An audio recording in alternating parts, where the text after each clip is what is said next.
สบายดีทุกคนวันนี้ก็พบกับน้องนาบีเซนเค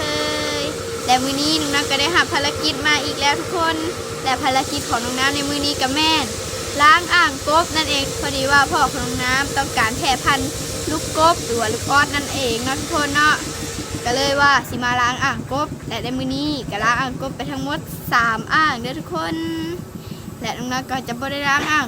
อย่างเดียวเนาะเดี๋ยวน้องน้ำก็สิมาถ่ายลูกกบมีกบใหญ่กบน้อยมาให้ทุกคนได้เบิ่งอีกเนาะแต่ก็จะไปหับชมคลิปอย่าลืมกดไลค์กดแชร์กดซับสไครต์เพื่อเป็นกำลังใจให้น้องน้ำได้สร้างการทำงานใหม่ออกมาเนาะขะซันเข้าไปหับชมกันเลยนี่ทุกคนนี่ก็แม่ทางไปล้างอ่างกบนั่นเองเนาะระหว่างทางนี่ก็สิมีกบให้เบิ่งอีกเด้อทุกคนเนาะทุกคนเดี๋ยวงั้นจะถ่ายให้เบิ่งเนาะนี่เด้อทุกคนนี่ก็สิมีผักปงอีกเด้อทุกคนนี่มาให้กบอ่างนี้น้ำหลายแห้งส่วนอ่างนี้ป้าดน้ำเกือบบ่ยังมีทุกคนเดี๋ยวจะได้มาปล่อยน้ำใส่ใหม่แล้วทุกคนอันนี้นี่ได้ทุกคนกบสีแยกเดี๋ยวอยู่แบบนี้เลยได้ทุกคนนี่และนี่ก็แม่นลูกกบทุกคนเพาะพันธุ์ได้2-3 มื้อนี่และนี่ก็แม่นลูกกบอีกทุกคนพอดีคักเลยนี่ห่อหมกหัวกเนาะแต่ว่าได้เลี้ยงก่อนทุกคนสุดนี้เดี๋ยวสุดหน้าก่อนไปนี่เราก็สิไปเบิ่งแต่ละอ่างต่อเลยนะทุกคนเนาะลำมันต้นอันนี้ก็แม่นอ่างปลาทุกคนเห็นบ่อปลาทุกคนโอ้ย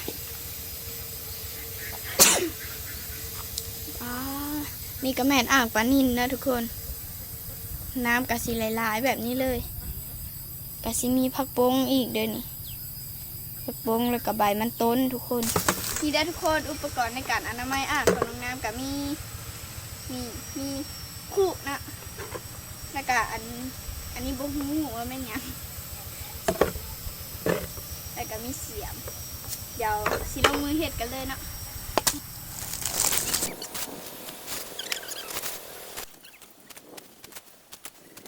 ทุกคนตอนนี้ก็ได้สำนี้แล้วเนาะโอ้โหยังอีกหลายเดี๋ยวเห็ดต่อไป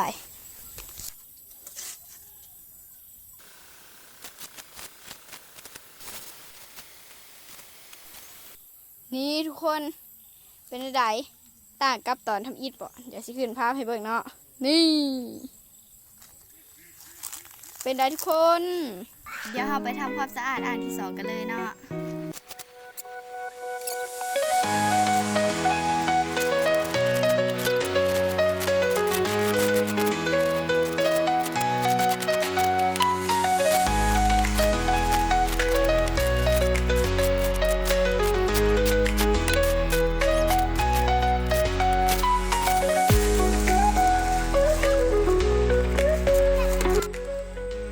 ทุกคนมึงแม่งามหลายโอ้ฝนตกแดดนี่จะมีสายลุงลงมากินน้ำเนาะลุงกินน้ำโอเคโอ้งามหลายทุกคนสีก็อาจจะบ่เห็นชัดปานใดเนาะแต่ว่าบอกเลยว่าคันมาเบิ่งตาเป้าเห็นชัดแท้ทุกคนแต่ว่าอันนี้ในกองเนาะโอ้ทุกคนทำโบเบิ่งร้ายเนาะเผ็ดเวียกกระต้อ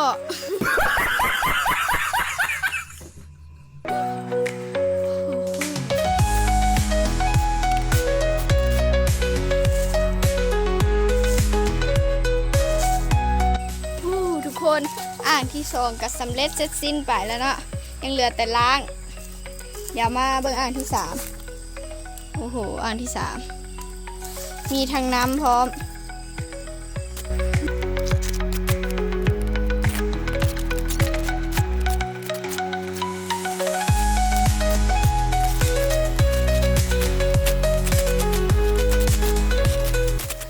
ช่วงนี้น้องน้ำก็ไม่ได้ออกไปใส่เลย เพราะว่าฝนตกเนาะพ่อของน้ำก็เลยให้น้องน้ำมาล้างอ่างกบเตรียมที่เพาะพันธุ์กบแล้วน้องน้ำก็เลยถ่ายคลิปมาให้ทุกคนได้หับชมเดี๋ยวมาต่อมืออื่นเด้อทุกคนมือนี้ค้ำแล้วตะเวนตกดินละวานี้น้องน้ำกับอนามัยอ่างเอาขี้เหงื่อออกแล้วเบิ่แล้วเนาะทุกคนเดี๋ยวมื้อนี้น้องน้ำกับสิมาเอาน้ำมาใส่แล้วก็ล้างหุบออกเนาะทุกคนให้มันสะอาดเลยเมื่อวานนี้เราอนามัยเอาขี้เหงื่อออกเมื่อวาน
นี่ทุกคนตอนนี้ก็ล้างแล้วเนาะพอล้างแล้วสังเกตเบิ่งก็จะมีหอยแตกมานะทุกคนก็จะมีหอยแตกมาแบบนี้เพราะว่าบริษัทงานมา3-4 ปีนะทุกคนเนาะก็จะมีหอยแตกบางบ่อนบางจุดเนาะล้างได้แล้ว2 อ่างเดี๋ยวมาเบิ่งอ่างสุดท้าย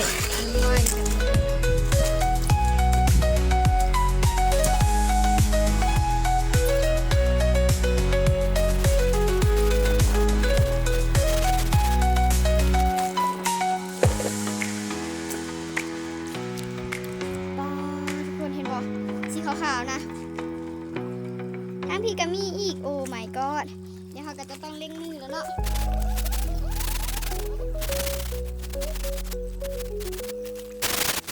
นี่ทุกคนยังเหลือแต่น้ำบ่อนี่เนาะยังเหลือแต่ถอกน้ำใส่เดี๋ยวเขามาเบิ่งน้ำกันก่อนเนาะ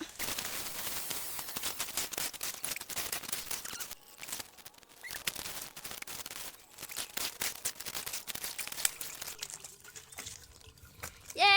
ในที่สุดกันแล้วแหละทุกคน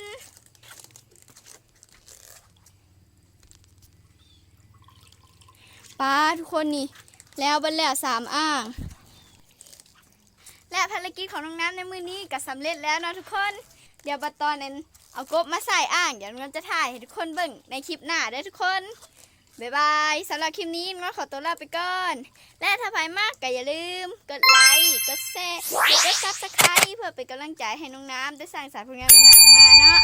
บ๊ายบายแล้วพบกันใหม่คลิปหน้าเด้อทุกคน